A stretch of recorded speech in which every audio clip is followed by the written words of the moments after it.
I love New York. New Yorkers are my favorite people. My favorite people. I love New Yorkers. New Yorkers are the best. Because there is no filter with any New Yorker at all. New Yorkers will say whatever they want, whenever they want. Like, for instance, last week, I had a New Yorker walk up to me on the street and just goes, "Hey, man, are you a Jew?"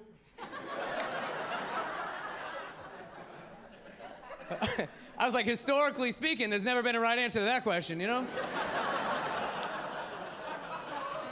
If you're not laughing, you're a millennial. Look up World War II on Google. Come on, man. A lot of things happened. You're gonna be kind of surprised.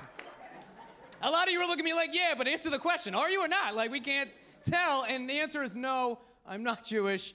And I love telling people I'm not Jewish because everybody gives me the same look like, are you sure?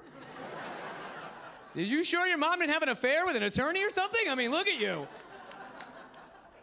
I told the guy that stopped me in New York. I said, sorry, man, I'm not Jewish. And he looked at me and goes, oh, bro, you got a very Jewy face. And then he just walked away. I was like, what was on the other side of that question?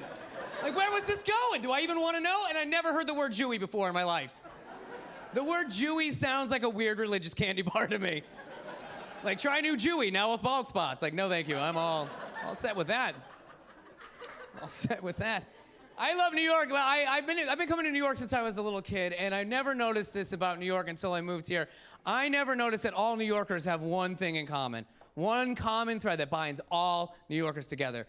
Every single New Yorker loves to blame any weird things that happen, anything that goes wrong, on the city of New York. I will give you an example. I went to get a slice of pizza the other day, and this guy behind the counter goes to take my slice of pizza out of the oven, and he went to go put it on a plate. But then he realized he didn't have any plates. So he just threw the pizza on the counter. Now, I don't know about you guys, but I never ordered counter pizza in my life, okay? So that caught me a little off guard, and I didn't know what to do in that moment, but there was a guy in line next to me who looked at me and then looked at the pizza and goes, what are you gonna do? That's New York.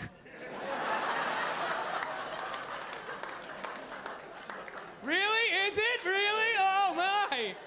Silly me. I thought that was E. coli, but okay. And then I was in Central Park one day, and in Central Park, there was a dude sitting on a bench, and he jumped off the bench out of nowhere, took his shoe off, and goes, oh, hell no. And he threw his shoe at a duck in the pond.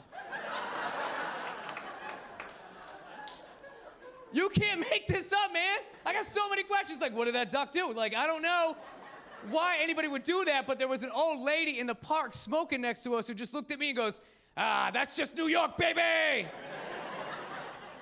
I was like, oh, really? Good thing you said something, because I thought that was just mental illness, baby!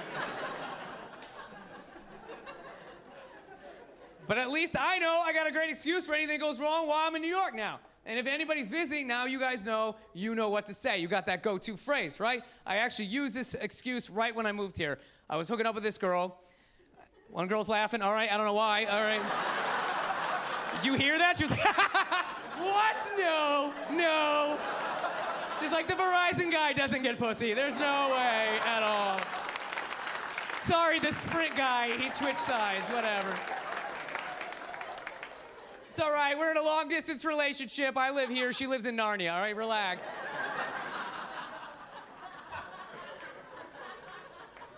But for those skeptics out there, it was for real, and I was hooking up with this girl for real, and everything was going great, but like, you know, way better than it should have been going. And, you know, like it happens to the best of us, for lack of a better term, I happened to finish a little early, okay? So I just looked at her and I go, oh, well, that's New York, huh?